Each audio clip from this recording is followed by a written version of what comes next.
Russia's invasion of Georgia raises huge political questions here at home, especially in this presidential race. So let's turn now to MSNBC political analyst Rachel Maddow, who, of course, has her own show weeknights on Air America Radio. Good evening, Rachel. Hi, Keith. All right, both McCain and Obama made statements today. Obama coming off that's what is now a semi-vacation, I suppose.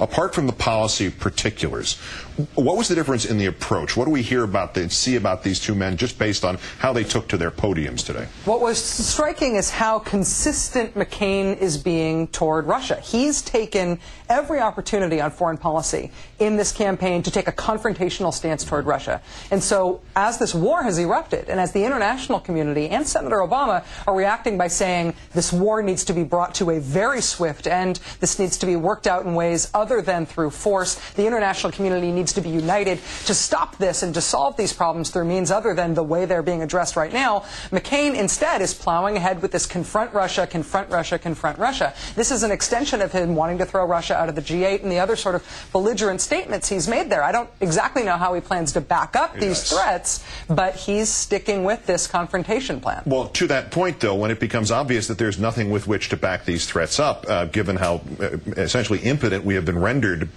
militarily, let alone politically, by President Bush, what sense does saber-rattling by McCain actually make if it is given a second thought by a voter or just a citizen? Yeah, well, it sounds good at first pass, which I think is what he's counting on. I think he's counting on Americans not being totally clear on the idea that Georgia's a country and not just a state. I think he's counting on the idea that when America wants to be tough, that we would use our military in every instance.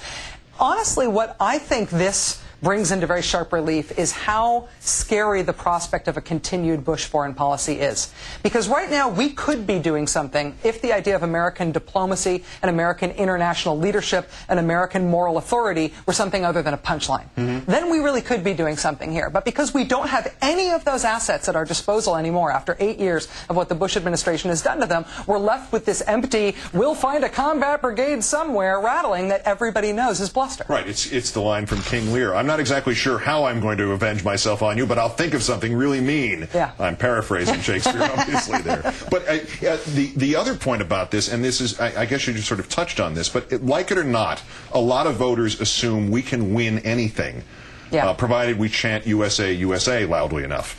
When your foreign policy positions reinforce that, as McCain's do, throughout, not just Russia, Georgia, but throughout the world, when it's that way versus the message of nuance and complexity that Obama touched on today, how does Obama get that message through in a world in which everybody just breaks into cheers at the idea, okay, we're going to fight even though there are no troops to fight with, and we're not going to take on Russia, and more than what we could do to them, the Russian could shut off the oil spigot tomorrow and it would be $7 gasoline. Yeah, and there's a reason why Russia is right now bombing oil infrastructure in Georgia that has nothing to do with military strategy.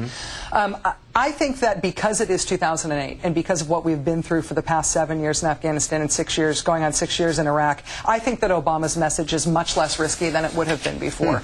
Honestly, the neoconservative position is that, you know, look what we did in Gulf War I. Look at those smart bombs. That only took 5 minutes and we toppled, we did what we wanted to do there. Ever since then, the neocon position has been that using military force is something that is precise, that has predictable consequences, that always gets us what we want, and no Americans die. And they've got this magical idea of American military omnipotence, that we can use our military anywhere to accomplish any sort of objective and there'll never be any blowback. Americans just don't believe it anymore. It's a fairy tale. Yeah, and because it's been perceived correctly, that's a game that strategy works in the game called darts. Yeah. Not in the real world, in the game called life. Yeah. Rachel Maddow of Air America and MSNBC, as always. Thanks for coming in, Rachel. Thank you, Steve.